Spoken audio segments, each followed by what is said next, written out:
A pen taps, steady and sharp, echoing through the marble City Hall chamber. Security cameras blink overhead, their red lights flickering in the corners. Jasmine Cole stands at the podium, her hands folded, posture unwavering. She feels the weight of every eye, some cold, some curious, most waiting for her to falter. Council members whisper among themselves, papers shuffled with a practiced indifference. Councilman Harlan's gaze lingers on Jasmine, his lips pressed into a thin line. He leans back, tapping his finger on a stack of documents, the sound a quiet challenge. A woman in the gallery shifts in her seat, crossing her arms. The reporter in the back scribbles notes, glancing up, then down again. Jasmine's breath is slow, controlled. She scans the room, her expression unreadable, but her presence commands the space. A council aide coughs, the sound too loud in the tension. Jasmine's eyes flicker to the clock on the wall, the second hand crawling. She clears her throat, voice calm but edged with resolve. "Thank you for hearing from us today." Harlan doesn't look up. "You have 3 minutes," he says, his tone clipped. Jasmine nods, refusing to be rushed. She begins, her words measured, each syllable deliberate. "We are here as citizens, neighbors, seeking only the right to gather peacefully." A man in a gray suit shifts, his chair squeaking. Another council member glances at her watch, impatience flickering across her face. Jasmine continues, undeterred. "We've followed every requirement. We ask only for fairness." The tapping. Pen stops. Harlan finally meets her eyes, his own expression unreadable. The room is thick with expectation, the kind that settles in your bones. Jasmine's heart pounds, but she doesn't let it show. A brief silence follows. The council's cold ritual is complete, but Jasmine's calm cuts through it. A quiet defiance, a promise that she will not be dismissed. The cameras blink, recording every second. The scene ends with Jasmine's steady gaze, the tension unbroken, the stakes set for what's to come. Before the story continues, please let us know from where you are watching this video.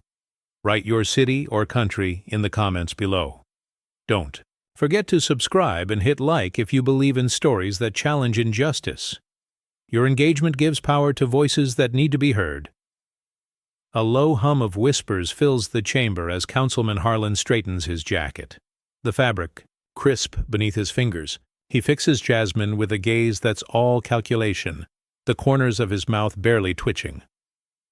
"We've reviewed your request," he says, each word clipped, "and found it unsuitable at this time." Jasmine keeps her chin high, eyes steady. She doesn't blink, doesn't flinch. Her hands rest lightly on the podium, knuckles relaxed.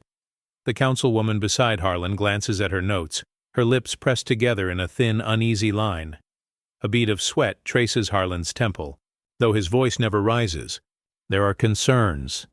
Logistics, safety, the city's reputation. He lets the words hang, as if expecting Jasmine to shrink beneath them. She doesn't. Jasmine's reply is measured, her tone even. "We have met every requirement. The city's guidelines are clear." She pauses, letting the quiet stretch, her dignity filling the space between them. A junior aide in the corner fidgets, tapping a pen against her notebook, her eyes darting between Harlan and Jasmine. The gallery is still, the only movement the occasional shifting of feet or the rustle of paper. Harlan's fingers drum a slow rhythm on the desk, impatience flickering in his eyes. "We must be prudent," he says, voice barely above a whisper. The words are meant to close the conversation, to draw a line that Jasmine is not supposed to cross. Jasmine's gaze doesn't waver. "Prudence should never be an excuse for exclusion," she says quietly. The councilwoman's hand tightens around her folder, a small but telling gesture. The moment holds, a fragile balance between arrogance and restraint, between power wielded and power endured. Jasmine's silence is not surrender. It is a shield, polished by years of practice. A brief, loaded pause settles over the room. Harlan looks away first, his confidence chipped by Jasmine's calm defiance. The council's authority feels suddenly less certain, the polished surface of their power showing its first cracks. A chair scrapes softly against the tile as the gallery shifts, a ripple of unease moving through the room. Jasmine's request hangs in the air, denied but not forgotten. She stands at the podium, her posture unbroken, eyes sweeping the faces before her. Some avert their gaze. Others meet her with fleeting sympathy or silent apology. A reporter in the back scribbles furiously, his brow furrowed, the tip of his pen tapping the margin of his notepad. He glances up, catches Jasmine's eye, and offers a brief, understanding nod before returning to his notes. The council aide near the door clenches her jaw, her hand white-knuckled around a stack of files. A woman in the front row whispers to her companion, her voice barely audible, "She's braver than I could ever be." The companion's reply is a tight, anxious glance at the council table. Jasmine senses the tension, the way the room holds its breath. She feels the cost of her words, the risk of being the one who speaks when most choose quiet. Her heart beats, steady, but her mind catalogues every reaction, every sidelong look. Councilman Harlan's gaze flickers to the gallery, searching for support. He finds only stiff shoulders, eyes cast down, and a growing discomfort that seeps into the air. The councilwoman beside him bites her lip, her confidence wavering. A young man in the second row shifts, crossing his arms, his jaw set. He doesn't speak, but his stare is unwavering, a silent act of solidarity.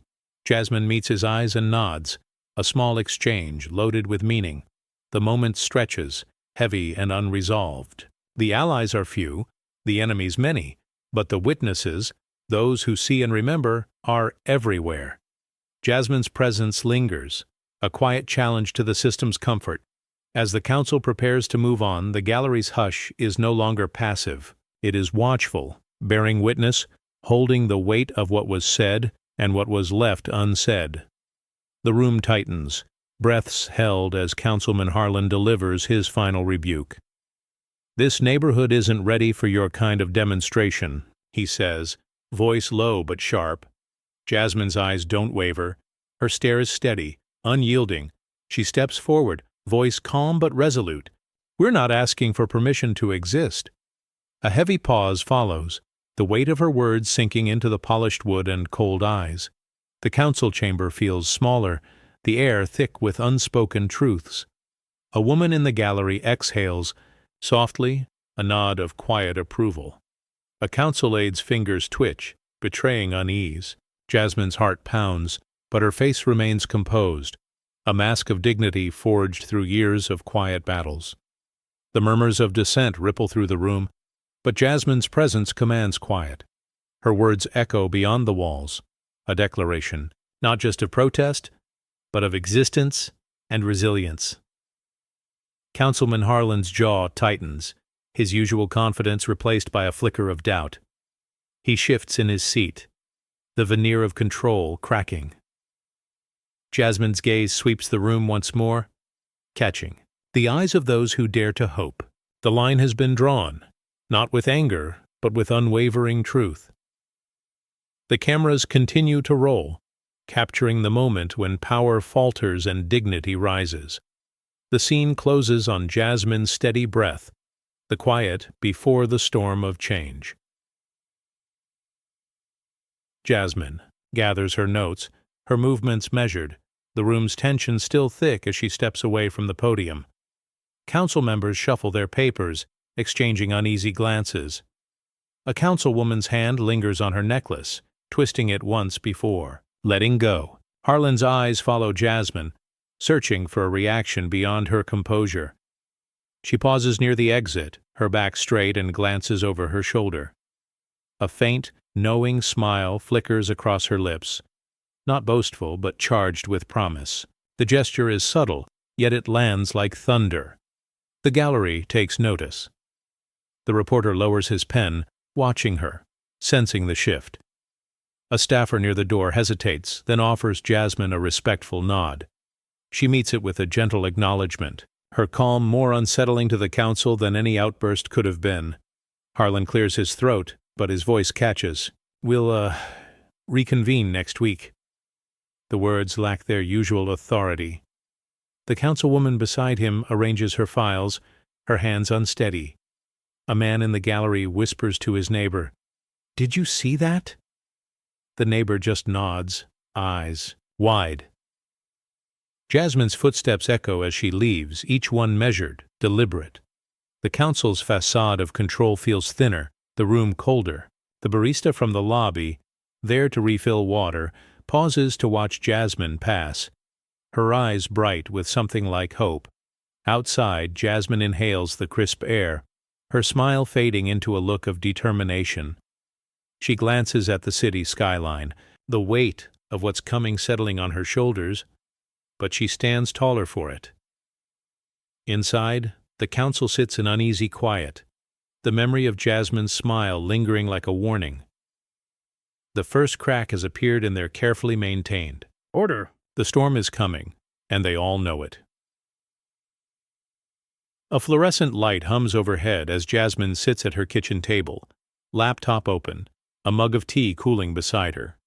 She scrolls through a folder of city emails, each message a puzzle piece. Event, request denied, insufficient notice, application incomplete. The reasons change, but the pattern is unmistakable. Her brow furrows as she compares dates, white-lead groups, same forms, same deadlines, approved without question. Jasmine's jaw tightens. She highlights a string of messages, each stamped with the same signature, each using different excuses. Public safety, resource limitations, unforeseen conflicts.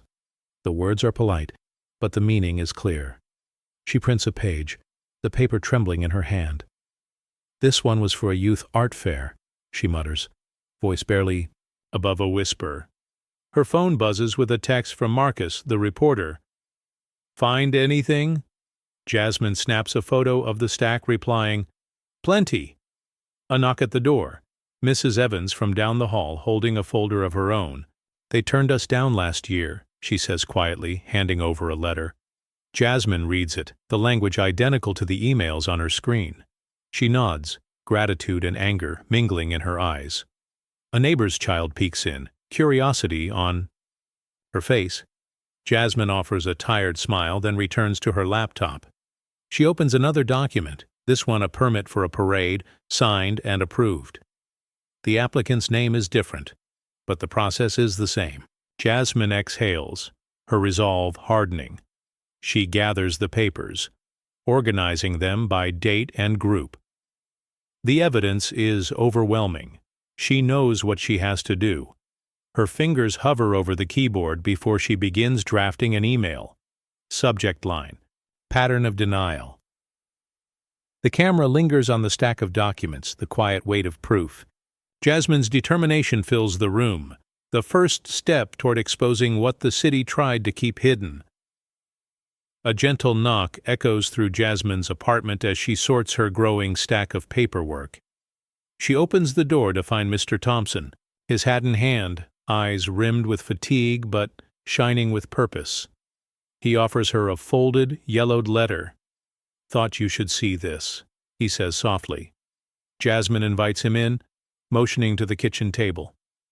Mr. Thompson sits carefully, smoothing the letter on the surface. His hands tremble, but his voice is steady.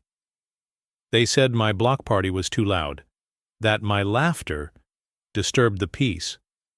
He looks at Jasmine, a wry smile flickering. "That was 1978.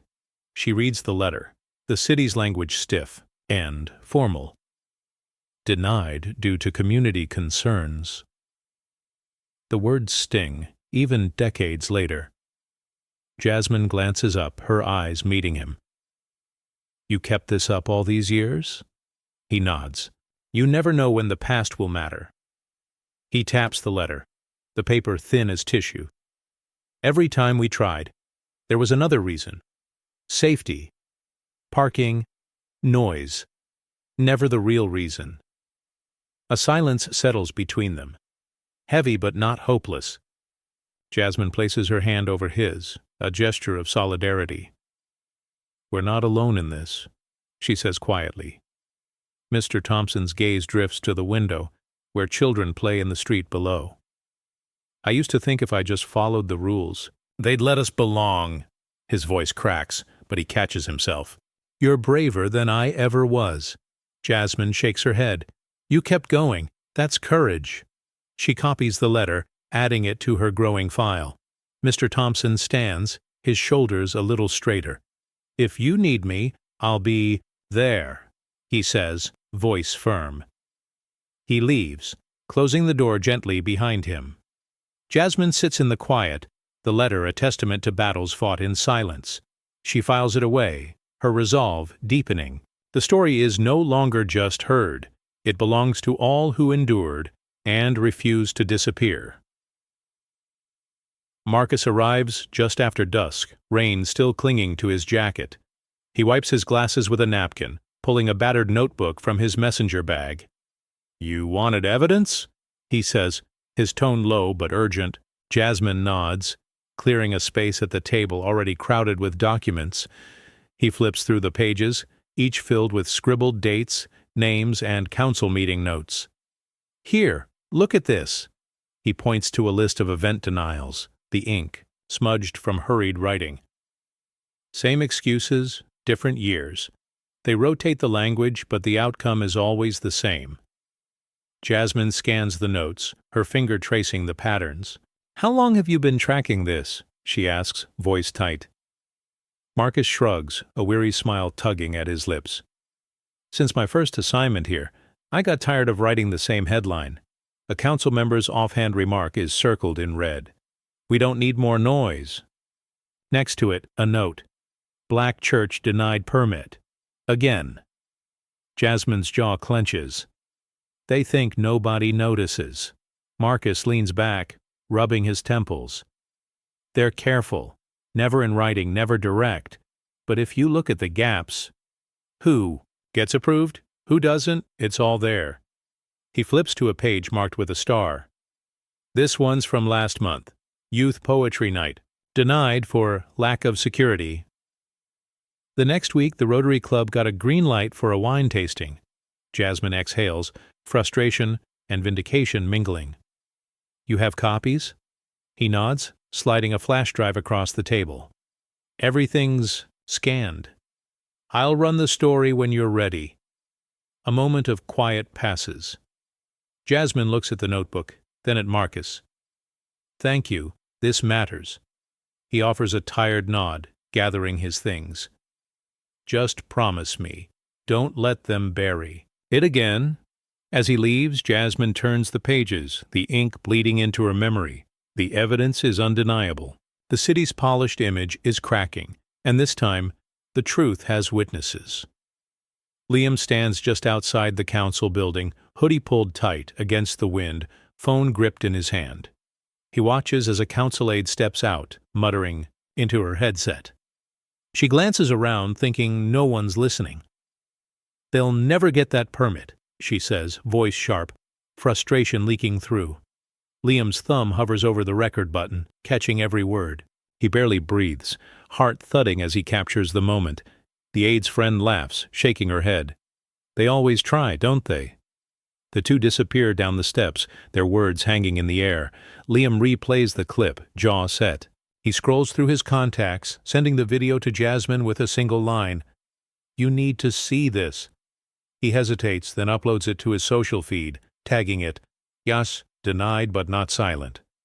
The notifications start instantly. Likes, comments, shares multiplying by the second. Inside her apartment, Jasmine's phone buzzes. She watches the video, her expression hardening. She forwards it to Marcus, then to local organizers. "This is what we're up against," she writes. Her inbox is filled with messages. "Saw the video. We're with you. What do we do next?" By nightfall, the clip has gone viral. News outlets pick it up, anchors replaying the aide's words.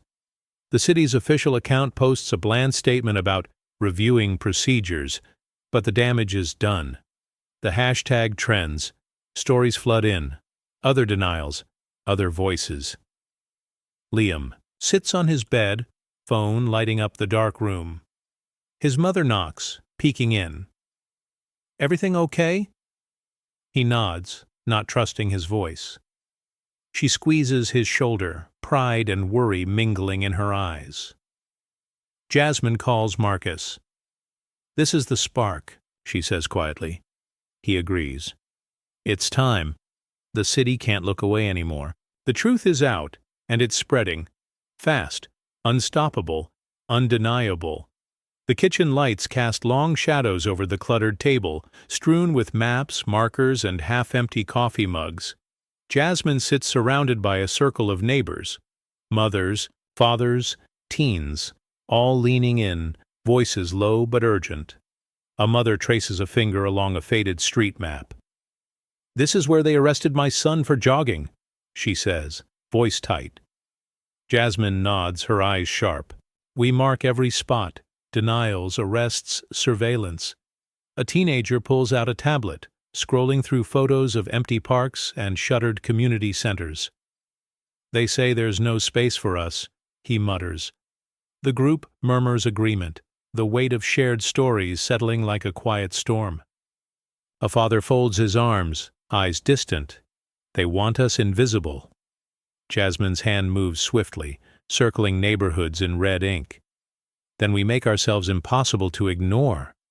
The room hums with resolve. Plans take shape. Petitions, social media campaigns, peaceful gatherings. A grandmother folds a flyer, her hands steady despite the years. "We've waited too long," she says softly. Jasmine's phone buzzes, messages of support, offers of help. She shares a glance with Marcus, who's been quietly taking notes. "This is the blueprint," she says. "Our strength is in our unity." Outside, the city sleeps unaware of the quiet revolution brewing in this small kitchen.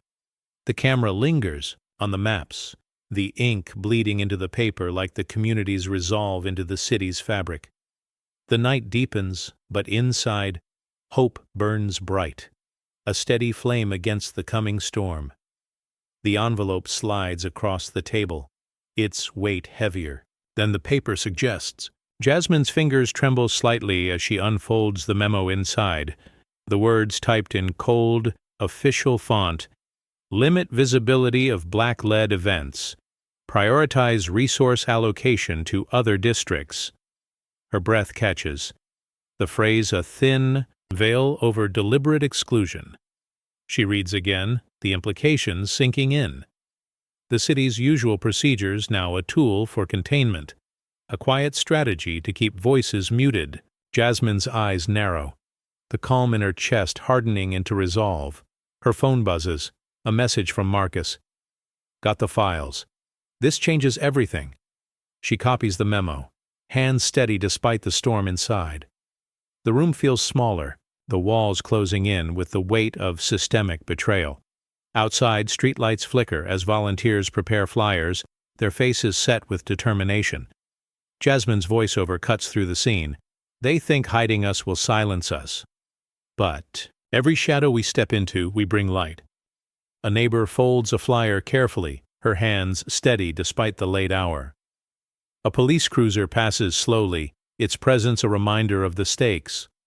Yet the community's quiet defiance grows, each act a stitch in the fabric of change. Back inside, Jasmine places the memo in a folder labeled Evidence. She looks out the window, the city skyline a jagged silhouette against the night. Her voice is soft, but firm. "This is the moment we stop waiting."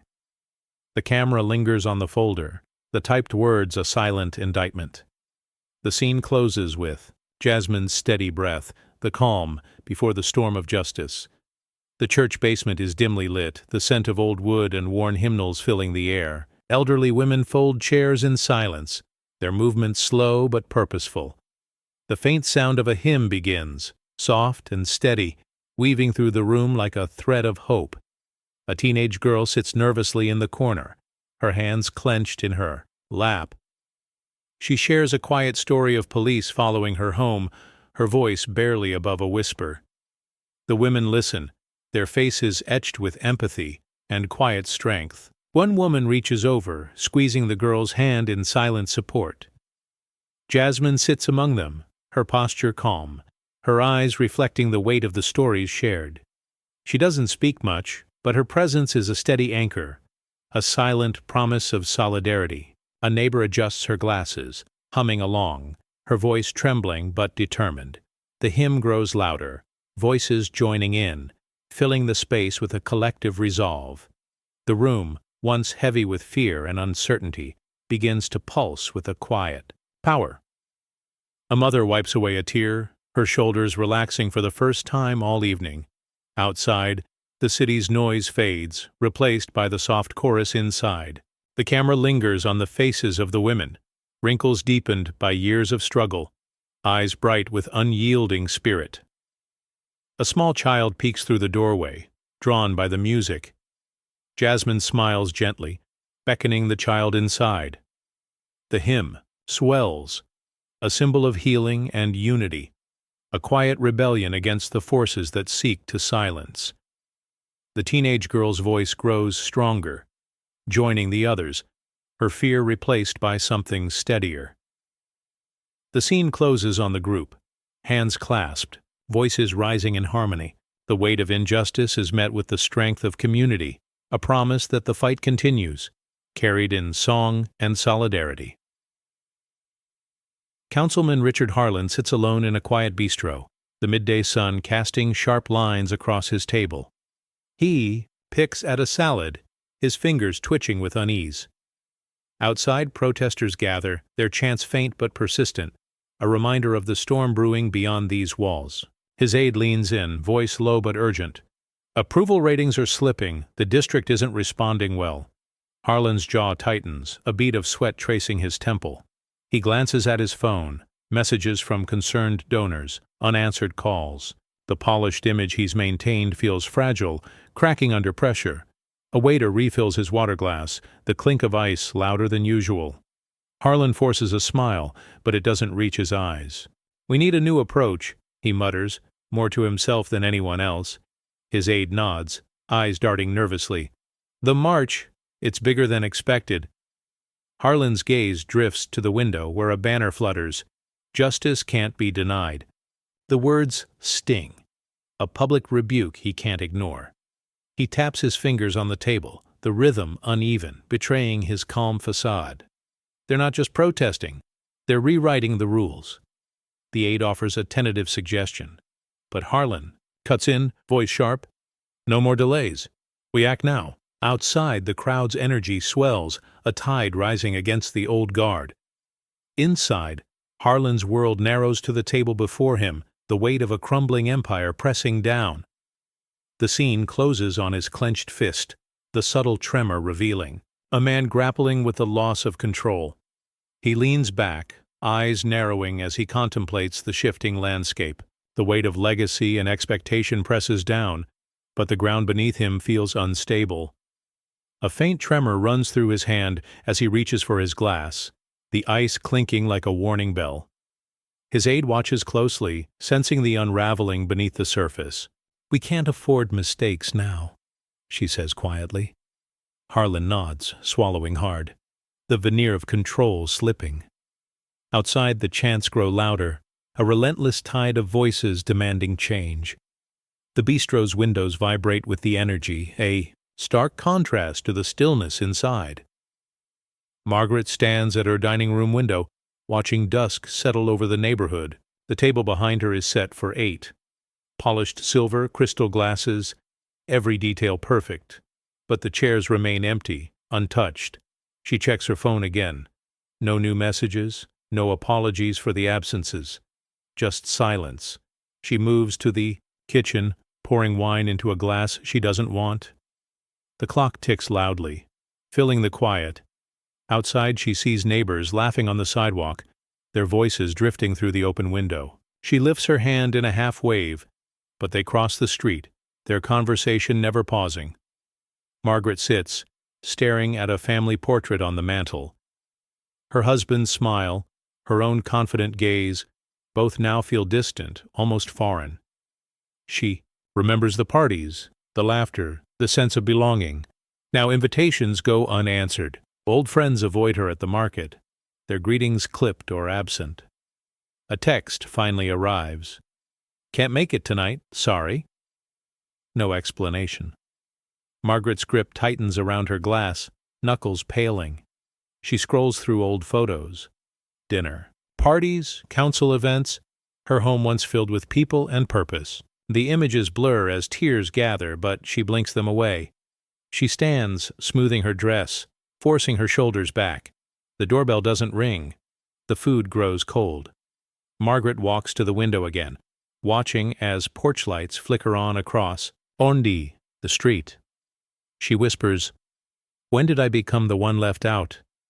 In the distance, she hears the faint echo of protest chants, a reminder of the world shifting outside her walls.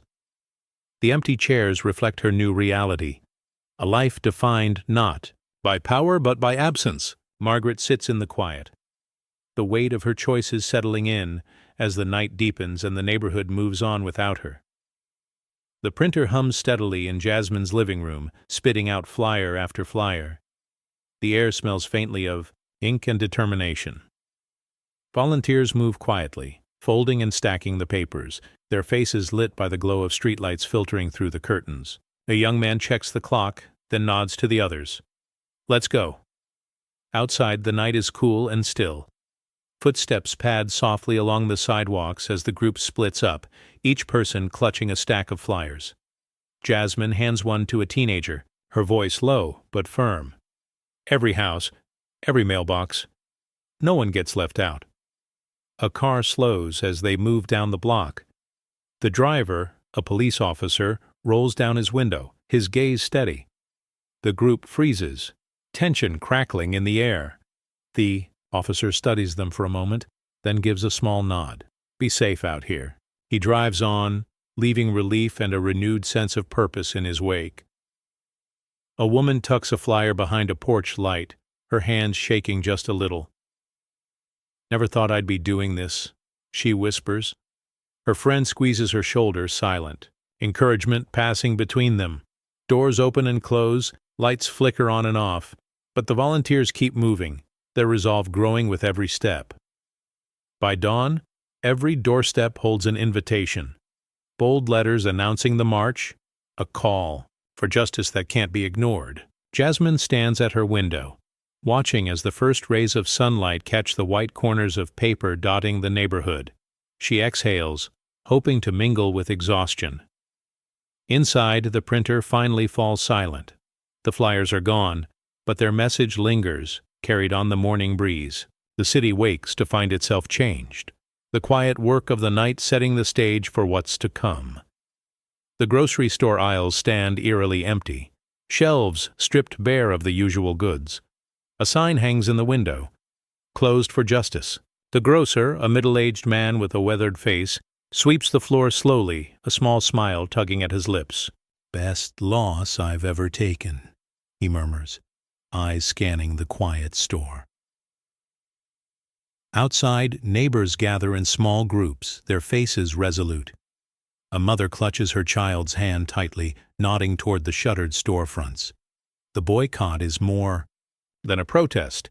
It's a statement, a collective refusal to support injustice. Jasmine stands at the corner, watching the scene unfold. Her calm gaze meets that of a young woman carrying a stack of flyers. They exchange a brief, knowing look, words unnecessary. The community's heartbeat pulses in these silent acts of defiance. A delivery truck slows, its driver hesitating before turning away. The camera lingers on the empty shelves, the absent speaking louder than any chant. Inside a nearby cafe, patrons discuss the boycott in hushed tones. A barista refills a cup, her hands steady despite the tension. A regular customer nods in approval, his eyes reflecting a quiet pride. Margaret Whitfield watches from her window, the scene outside a stark contrast to her isolation. Her phone buzzes with unanswered messages, the weight of the neighborhood's shift pressing down. A teenager passes by, handing out flyers with a steady hand. "We're making history," she says softly to a passerby, who nods, eyes bright with hope. An elderly man leans on his cane watching the empty streets. It's about time, he says quietly, voice thick with years of waiting.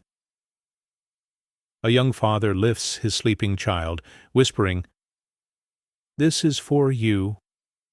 A woman places a single flower on the doorstep of the closed store, her fingers trembling slightly. The gesture is small, but heavy with meaning. The camera pans back to Jasmine, her expression serene but determined. The boycott is a wound, but also a healing, a step toward reclaiming dignity and justice. The grocer locks the door, the click echoing like a promise. The fight continues, carried in empty shelves and full hearts. The crowd swells, a sea of faces united in purpose and hope. Jasmine stands at the microphone, her voice steady but soft, the words carrying the weight of countless stories. Suddenly, the microphone cuts out, but the quiet is broken by the crowd itself. Voices rising in unison, raw and unfiltered. "This is our city," they chant, the sound rolling like thunder through the streets. Banners wave, hands clasp, and the energy is electric, a living testament to resilience and courage. Councilman Harlan watches from his office window, his face pale, the echo of the crowd shaking the glass. His usual composure cracks, a flicker of fear crossing his eyes. The power he wielded feels fragile, slipping through his fingers like sand. Jasmine's calm presence stands in contrast to the chaos, her eyes scanning the crowd, a quiet smile touching her lips. The voices swell, a chorus of justice that cannot be silenced. A council aide, seated nearby, stares at her phone, the screen filled with videos and messages. Her hands tremble as she deletes a draft press release defending Harlan, then begins, typing a resignation letter. The weight of history presses down. The march continues, thousands strong, their footsteps a steady drumbeat of change.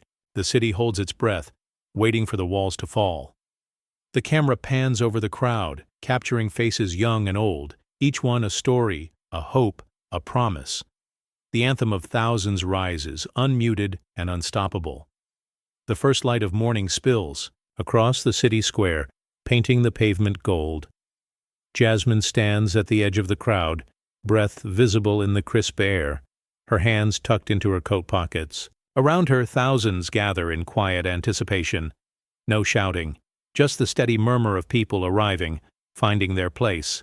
A banner unfurls, its fabric catching the breeze. Our streets, too. A mother lifts her child onto her shoulders, the little one's eyes wide with wonder. Friends clasp hands, exchanging silent nods. The city's usual chaos is replaced by a heavy calm, the kind that comes before something historic. Jasmine's neighbor, Mrs. Evans, squeezes her arm. "Never thought I'd see this," she whispers, voice trembling. Jasmine smiles, her resolve steady. "We're here now. That's what matters." A teenager hands out candles, the flames flickering as the crowd passes them along. The light grows, spreading through the masses, each flame a promise. A police officer stands nearby, arms folded, gaze uncertain. He watches the scene, jaw tight, but makes no move to intervene. Councilman Harlan peers from his office window, his silhouette framed by the rising sun. The crowd's size defies every expectation, every excuse. He steps back, drawing the curtains, his confidence shaken. Jasmine glances at her watch, then steps forward. The hush deepens, anticipation thick in the air. She takes a breath, feeling the weight of every story, every denial, every hope that brought them here. The camera sweeps across the square, faces of all ages, banners held high, candles glowing. The city awakens not with noise, but with unity, a silent force that cannot be overlooked. As the sun climbs higher, Jasmine lifts her head, ready to lead. The march begins, not with a shout, but with thousands moving as one, their presence a declaration that this city belongs to them too. Councilman Richard Harlan stands behind the thick glass of his office window, the city sprawling beneath him like a map of challenges. His fingers press against the cold frame, knuckles pale. The crowd outside swells, banners waving, voices rising in a tide he never anticipated. A photo of his re-election poster leans against the windowsill, its edges curling. He reaches out, knocking it face down with a sharp motion. His reflection stares back, eyes wide, a man confronting the collapse of his carefully built world. Inside, his aide hovers nearby, voice low but urgent. The numbers are dropping. The district isn't responding well. Harlan's jaw tightens, sweat beading at his temple. He glances at his phone. Messages from donors, unanswered calls. The polished image he's maintained feels fragile, cracking. Under pressure, a waiter refills his water glass, the clink of ice louder than usual. Harlan forces a smile, but it doesn't reach his eyes. "We need a new strategy," he mutters, more to himself than anyone else. Harlan's gaze drifts back to the window, where a banner flutters. Justice can't be denied. The words sting, a public rebuke he can't ignore. He taps his fingers on the desk, the rhythm uneven, betraying his calm facade. They're not just protesting, they're rewriting the rules. The aide offers a tentative suggestion, but Harlan cuts in, voice sharp. "No more delays. We act now." Outside, the crowd's energy swells, a tide rising against the old guard. Inside, Harlan's world narrows to the table before him, the weight of a crumbling empire pressing down. The scene closes on his clenched fist, the subtle tremor revealing a man grappling with the loss of control. His aide watches closely, sensing the unraveling beneath the surface. "We can't afford mistakes now," she says quietly. Harlan nods, swallowing hard, the veneer of control slipping. Outside, the chants grow louder, a relentless tide of voices demanding change. The bistro's windows vibrate with the energy, a stark contrast to the stillness inside. A hush settles as the march pauses at a busy intersection, banners fluttering in the early light.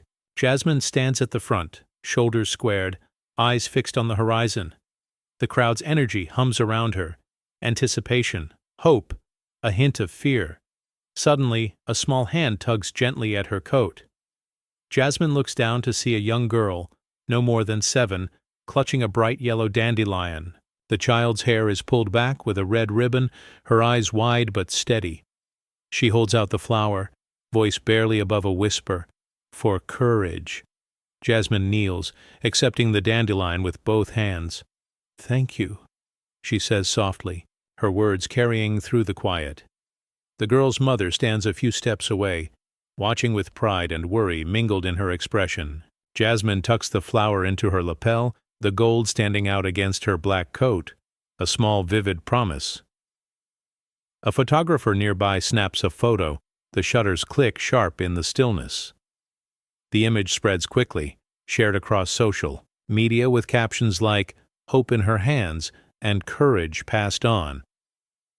The moment becomes a symbol, grassroots warmth shining through institutional coldness. In the crowd, a teenager wipes away a tear, nudging his friend.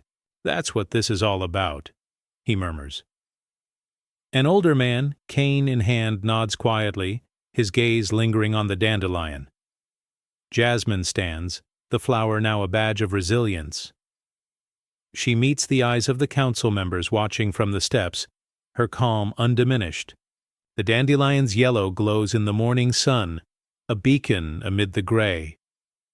The march resumes, but something has shifted. The crowd moves forward, spirits lifted by a child's simple gift. Jasmine's hand brushes the flower, drawing strength from its fragile beauty. The city witnesses, and for a moment, innocence leads the way. The microphone crackles, then falls silent. Jasmine's voice cuts off mid-sentence, the crowd's anticipation hanging thick in the air. A brief pause, then a ripple of murmurs spreads. Jasmine's eyes scan the sea of faces, calm and steady despite the technical failure. A young man near. The front raises his voice, finishing her thought. "This is our city." The crowd catches on, voices rising in a powerful chorus. The chant swells, raw and unfiltered, shaking the streets and rattling windows. Council aides exchange nervous glances, their usual composure fraying. One bites her lip, another taps a restless finger against a folder. The energy in the room shifts, the narrative slipping from control. Harlan's coffee cup trembles on the table, a dark stain spreading across a memo titled "Public Safety First." His eyes flicker with unease, the veneer of authority cracking. Jasmine steps back, letting the crowd's voice fill the space. Her calm presence contrasts with the rising tide of sound, a quiet strength anchoring the moment. A reporter in the back captures the scene, the camera lens focusing on the sea of raised fists and determined faces. The chant becomes a living thing, unstoppable and fierce. The microphone remains dead, but the people's voice roars louder. The council's attempt to silence is undone by unity, the power shifting irrevocably. The scene closes on Jasmine's steady gaze, the crowd's chant echoing into the city's heart. The quiet defiance speaks volumes, a testament to resilience and justice. The council aide sits behind her laptop, the crowd's chant still vibrating through the walls. Her hands hover over the keyboard, the screen filled with half-written statements and draft press releases. She glances at her phone. Video after video of the march floods her feed, each one a reminder of the moment slipping beyond their grasp. She starts to type. City officials remain committed, but stops, the words feeling hollow. Her reflection on the screen looks tired, uncertain. A message pops up from a colleague. Are you seeing this? She replies with a single line. We're on the wrong side of history. Her fingers tremble as she deletes the draft, the cursor blinking in a field suddenly empty. She opens a new document, this one titled Resignation Letter. The words come slowly, each sentence a release. I can no longer support actions that deny justice. I stand with the people. Outside, the chant grows louder, a wave of sound rolling through the city. The aide supervisor passes by, pausing at her door. Everything all right? He asks, voice tense. She nods, forcing a smile. It just finishing up. He lingers, then moves on, suspicion in his eyes. The aide hits send, her resignation flying into the digital ether. She closes her laptop, exhaling a shaky breath. For the first time in weeks, she feels light, unburdened by the weight of complicity. She stands gathering her things, pausing to look out the window. The marchers move as one, their voices rising, unbroken. She presses her palm to the glass, a silent gesture of solidarity. As she leaves the office, her chair spins slowly behind her, empty and free. The city below pulses with change, and she steps into the hallway, ready to face whatever comes next. The crowd settles at a busy intersection, thousands sitting side by side, arms linked in quiet defiance. The city's usual hum fades, replaced by the steady rhythm of breathing and the soft shuffle of feet on pavement. Jasmine moves through the rows, her presence calm, a steady pulse beneath the collective heartbeat. Police officers stand nearby, batons lowered, faces unreadable. One nods subtly at Jasmine, a silent acknowledgement of the peaceful resistance. The usual tension is replaced by a fragile truce, the narrative of disruption dissolving into a tableau of unity. A young woman beside Jasmine whispers, "They can't erase us if we don't move." Her voice is soft but resolute, carrying the weight of countless silence stories. Jasmine's eyes meet hers, a shared understanding passing between them. The crowd's stillness is a statement louder than any chant. Drivers honk in support, some stepping out of their cars to join the sit-in. A child's laughter rings out, breaking the heavy quiet with a note of hope. Council aides watch from a distance, their faces tight with frustration. The city's usual order is disrupted not by violence, but by presence, an unyielding refusal to be invisible. Jasmine's voiceover cuts through the scene. We sit not in silence, but in strength. Our stillness is a roar that shakes foundations. The camera pans over the sea of faces, young, old, diverse. Each one a story, a witness, a promise. The sun dips low, casting long shadows that stretch like fingers across the city, reaching for change. The scene closes on Jasmine's steady gaze, the quiet power of a community refusing to be unseen. A group of young activists weaves through. The crowd, a rolled banner clutched tightly in their hands. Jasmine watches from a distance, her heart thumping as they approach the old Confederate monument at the square's center. The statue's marble face glows in the fading light, its plaque bearing a name that has long cast a shadow. One by one, the activists climb the base, their movements quick but careful. The crowd holds its breath, every eye fixed on the unfolding moment. A teenager unfurls the banner, bold letters reading, "Justice Now," and drapes it over the statue's shoulders. The fabric ripples in the breeze, gold and white catching the last rays of sun. A hush falls. For a moment, time seems to pause. The old symbol is transformed, its meaning rewritten by the hands of a new generation. Jasmine's eyes glisten, pride and sorrow mingling as she witnesses history shift. Councilman Harlan stands at the edge of the square, jaw clenched, fists buried in his pockets. The monument's familiar lines are blurred, the legacy of his ancestors hidden beneath the call for justice. He turns away, unable to meet the crowd's gaze. A reporter snaps a photo, the flash illuminating faces filled with hope and determination. Social media explodes with images of the banner, the hashtag #NotANewTruths trending within minutes. A grandmother in the crowd wipes a tear, her voice trembling as she whispers, "It's about time." A young boy tugs at his father's sleeve, asking, "What does it mean?" The father kneels, explaining quietly, "It means we get to decide what comes next." The banner flutters in the evening breeze, a new story written over the old. Jasmine stands a little taller, the city's heart beating to a different rhythm. A city staffer slips through the edge of the dispersing crowd, eyes darting, posture tense. He finds Jasmine near the monument, her attention on the banner still, waving in the dusk. He hesitates, clutching a small USB drive in his palm, knuckles white. He clears his throat, voice barely audible. "Ms. Cole?" Jasmine turns, her expression steady, patient. The staffer glances around, lowering his voice. "I shouldn't be doing this." He presses the drive into her hand, fingers trembling. "They lied. They told us to delay, to make it impossible." "I'm sorry." Jasmine's grip tightens around the drive, her face unreadable. "Thank you," she says quietly, her tone gentle but firm. The staffer's shoulders sag, relief and guilt mingling in his eyes. I couldn't." "Keep watching." A police officer nearby watches the exchange, suspicion flickering across his face. Jasmine nods to the staffer, slipping the drive into her pocket. "You did the right thing," she assures him. He nods, voice breaking. "I hope so." He disappears, into the crowd, swallowed by shadows.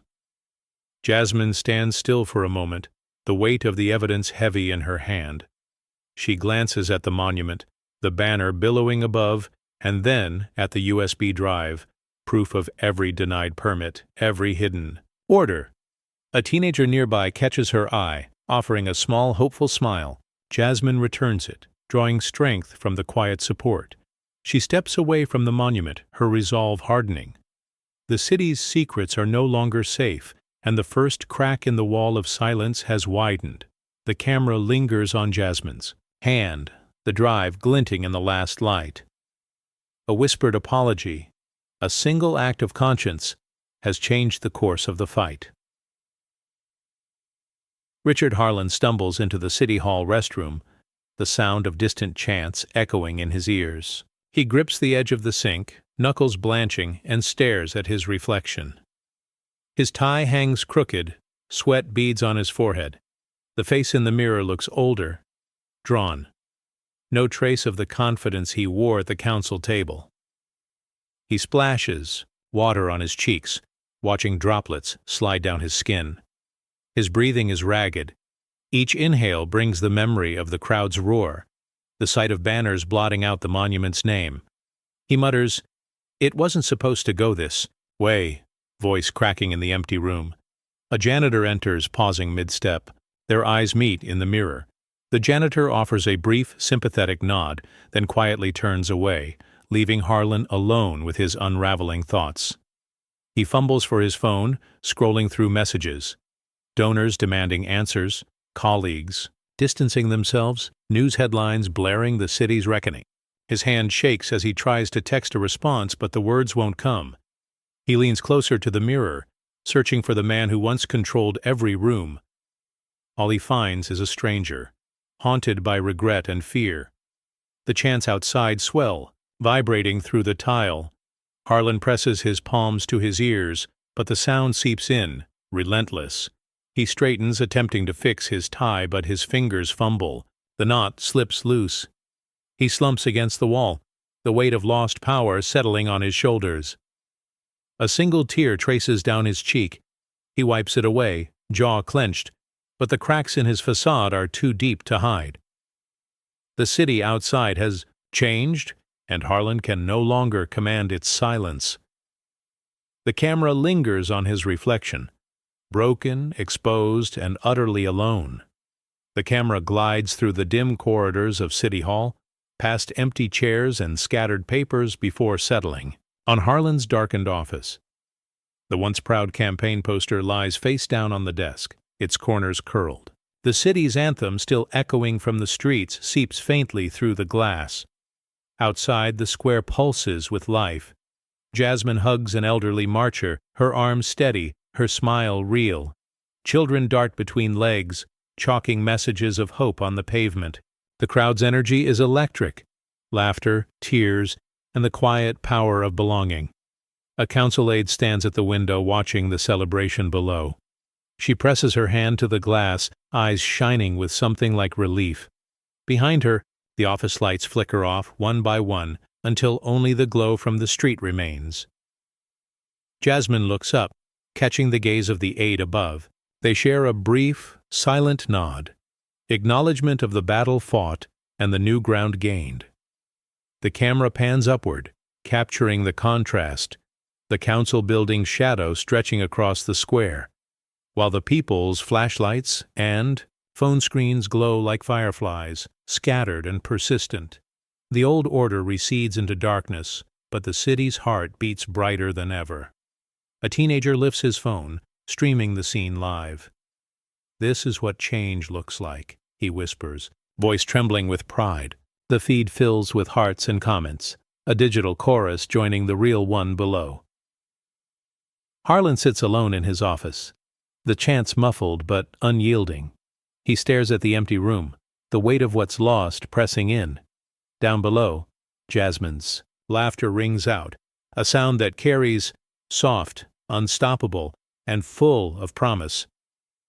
The final shot lingers on the square, alive and unbroken as the city turns toward a new dawn. The cafe hums with hushed conversations, the clink of spoons against porcelain echoing like distant bells.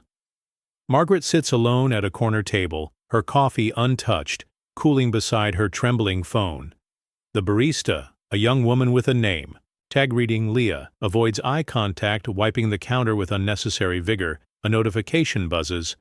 Resignation request processed. Margaret's finger hovers over the screen, her polished nail chipped at the edge. Across the room, a young couple leans in, their whispers sharp. "That's her," the woman mouths, nodding subtly. The man shifts his chair, turning his back. Margaret's reflection glows faintly in the window. A woman once flanked by sides, now reduced to solitude. Her blazer, once crisp, sags at the shoulders. A flyer on the next table catches her eye. March for Justice, tomorrow, City Square. The bold letters blur as she blinks rapidly. Leah approaches, refilling her cup without asking. "Need anything else?" Her tone is polite but hollow, like a script. Margaret shakes her head, the motion stiff. The milk pitcher trembles in Leah's hand, a single drop staining the saucer. Outside, a mother redirects her stroller to the opposite sidewalk, her gaze fixed ahead. Margaret's breath fogs the window, obscuring the street she once dictated. Her phone lights up again. A news alert. City Council approves new equity committee. The thumbnail shows Jasmine Cole, calm and radiant, surrounded by cheering crowds. Margaret's finger traces the rim of her cup, the condensation smearing like tears. A crumpled napkin in her lap bears the cafe's logo, half shredded. At the register, Leah rings up a customer, her laughter bright and unguarded. A sound Margaret hasn't heard directed at her in weeks. The door jingles as a group enters, their chatter dying when they spot her. A man clears his throat, steering his friends toward the exit. Margaret's chair scrapes as she stands, the sound slicing through the room. Coins clatter onto the table, one rolling to the floor. Leah watches her leave, then bends to retrieve the quarter. The door swings shut, the bells echo, lingering. Outside, Margaret pauses, shoulders hunched against the wind, her shadow stretching thin on the pavement. The camera lingers on the abandoned coffee cup, its bitter dregs a silent epitaph. The street is quiet except for the soft shuffle of footsteps and the occasional click of heels on pavement. Neighbors pause at the curb, eyes flicking toward Margaret as she approaches. Without a word, they cross to the opposite side, their movements deliberate and unhurried. A silent verdict rendered without confrontation. A mother grips her child's hand tightly, steering them away with a gentle but firm tug.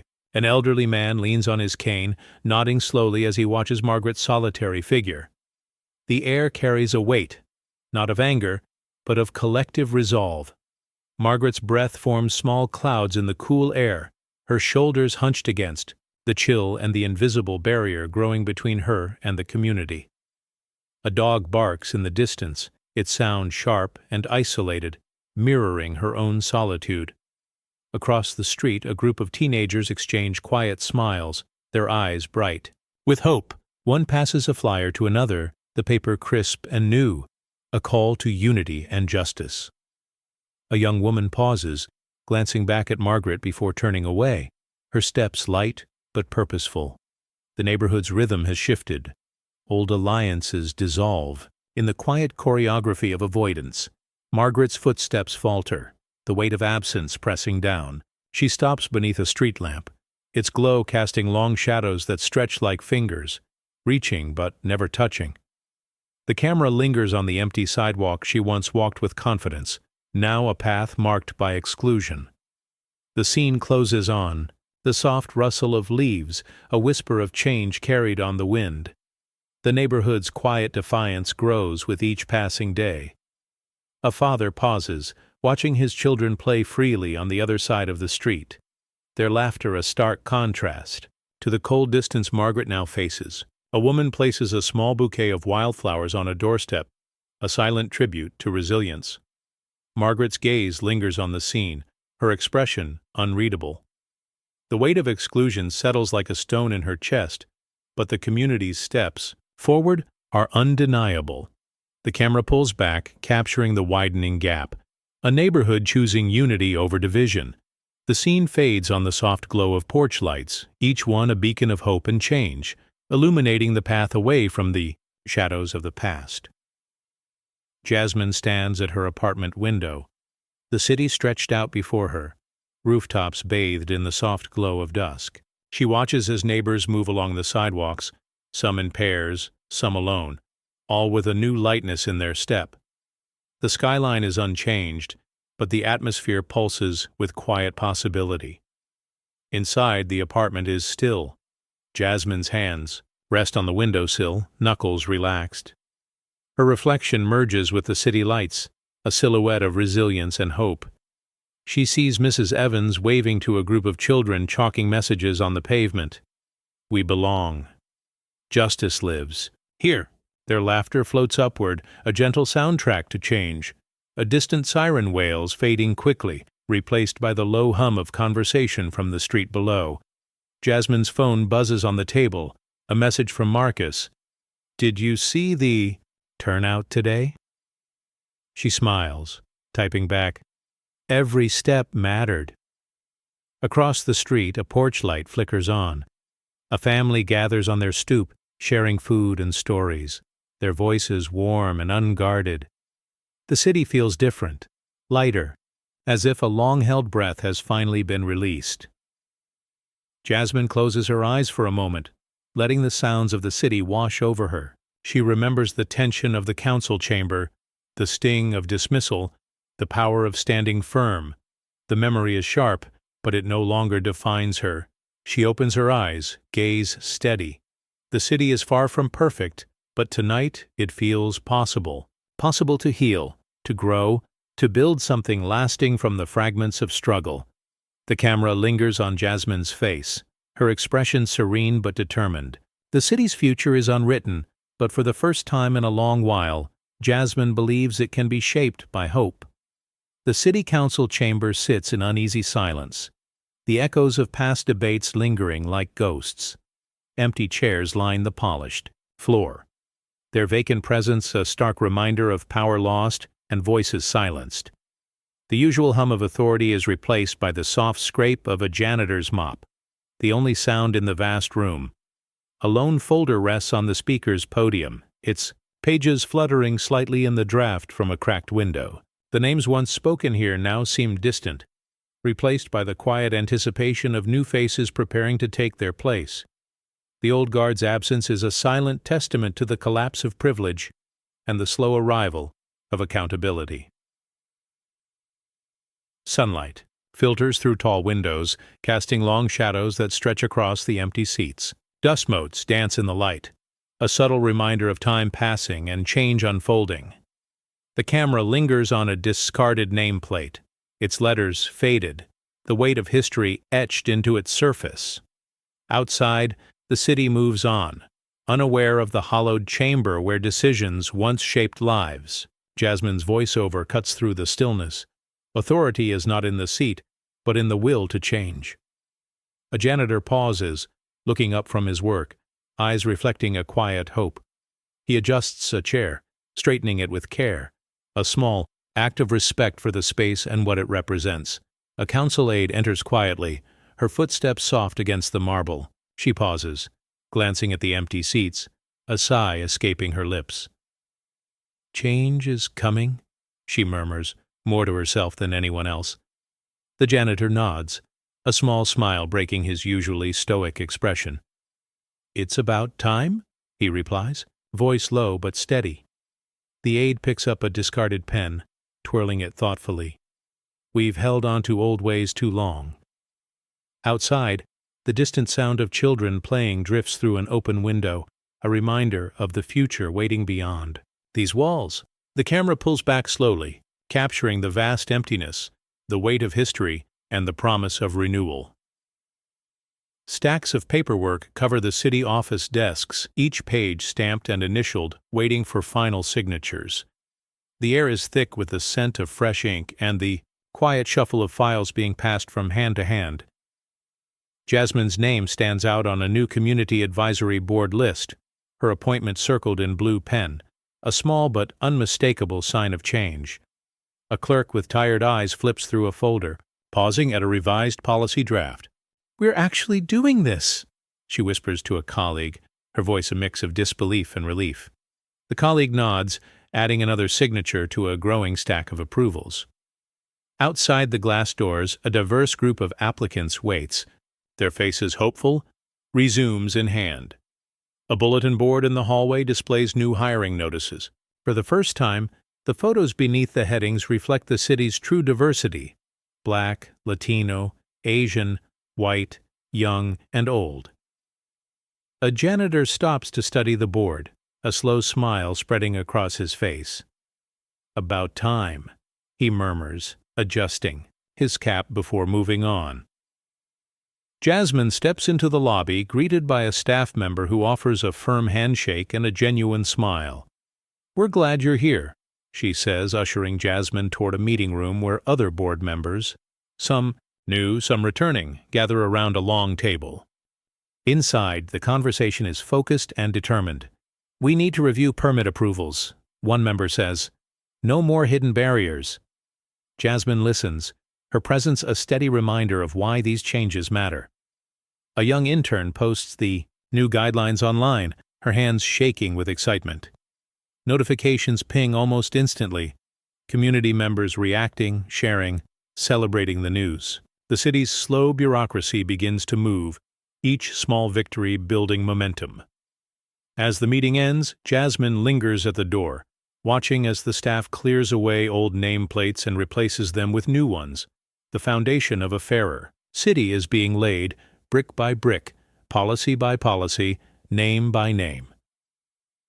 Margaret sits alone in her dimly lit living room, an old photo album resting on her lap. The pages are worn, filled with images of ribbon cuttings, council dinners, and handshakes. Moments when her influence was unquestioned. Her fingers trace the faded faces, each smile a ghost of a past era. The room is heavy with quiet, broken only by the soft ticking of a clock. Outside, the city hums with change, but inside, time seems to have slowed, caught in the amber of memory. Margaret's eyes linger on a photograph of a crowded gala, her younger self radiant and confident, surrounded by allies now gone. She flips the page slowly, revealing headlines from newspapers, stories of protests, demands for justice, and the rising voices of a community once silenced. The contrast is stark, the old world fading beneath the weight of new truths. A knock at the door startles her. She closes the album gently and rises, her movements deliberate but weary. The visitor is a young community organizer, holding a bouquet of wildflowers, a symbol of hope and reconciliation. Their eyes meet, a silent exchange of past and future. Margaret accepts the flowers, a faint smile touching her lips, but the weight of the album remains. She knows the legacy she once built is unraveling, replaced by a movement she can no longer control. She returns to her chair, opening the album one last time. The images blur as tears well in her eyes. She wipes them away, unwilling to let go of what was, yet unable to deny what is becoming. The voices from the street below drift in. Laughter, music, the hum of a city moving forward. The camera lingers on the album as Margaret closes it, the cover worn but intact, a testament to what was lost and what is being won.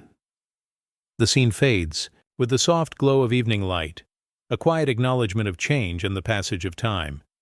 The street is alive with music, laughter, and the scent of barbecue drifting on the breeze. Children dart between tables, their chalk drawings brightening the pavement with words like unity and hope. Jasmine moves quietly among the crowd, her smile soft but genuine, stopping to greet neighbors, accept homemade cookies, and listen to stories of the past year. A local band plays on a makeshift stage, the rhythm infectious. Elders clap along, some rising to dance, their joy unrestrained. The barriers that once divided the block, old grudges, whispered suspicions, have faded, replaced by easy conversation and shared food. A grandmother braids a little girl's hair, humming a tune from her childhood. Nearby, a teenager helps. Set up a table for newcomers, his nervous glance met with welcoming nods. Marcus, the reporter, snaps photos, capturing moments of connection. A police officer sharing lemonade with a group of kids, a council aide laughing at a joke told by a retired teacher, Jasmine hugging Mrs. Evans as they watch the festivities unfold. The sense of relief is palpable. Walls that once seemed immovable have crumbled, replaced by a patchwork of trust and belonging. Margaret stands at the edge of the gathering, bouquet of wildflowers in hand. She watches the scene, her expression, unreadable, a mix of regret and longing. A young woman offers her a plate of food. Margaret hesitates, then accepts, stepping tentatively into the crowd. As dusk falls, string lights flicker on, casting a warm glow over the block. The music softens, replaced by the gentle hum of conversation and the sound of children's laughter echoing down the street. Jasmine glances up at the sky, gratitude shining in her eyes. The camera pulls back, revealing a neighborhood transformed, not by force, but by the steady, quiet work of community. The block party is more than a celebration. It is a promise that unity, once hard-won, will not be easily lost. Jasmine walks slowly down the neighborhood street, the soft crunch of gravel beneath her feet marking each deliberate step. The evening air is cool, carrying the faint scent of blooming jasmine and fresh rain. Around her, porch lights flicker on, casting warm pools of light that chase away the shadows of the day. Neighbors pass by, exchanging nods and quiet smiles, their faces reflecting a shared understanding and hope. A child runs past, laughter trailing behind like a melody, while an elderly man leans on his cane, watching with a gentle smile. The city's rhythm has shifted, subtle but undeniable. Jasmine's thoughts drift inward, her voiceover calm and steady. Change doesn't roar. It whispers through footsteps and hearts. It's in the small acts, the open door, the helping hand, the courage to stand. She pauses at a corner, watching a young woman hold the door for an elderly neighbor. The moment is simple yet profound, a quiet revolution unfolding in everyday kindness. The elderly woman's eyes glisten with gratitude, her fingers brushing the young woman's hand in a silent thank you.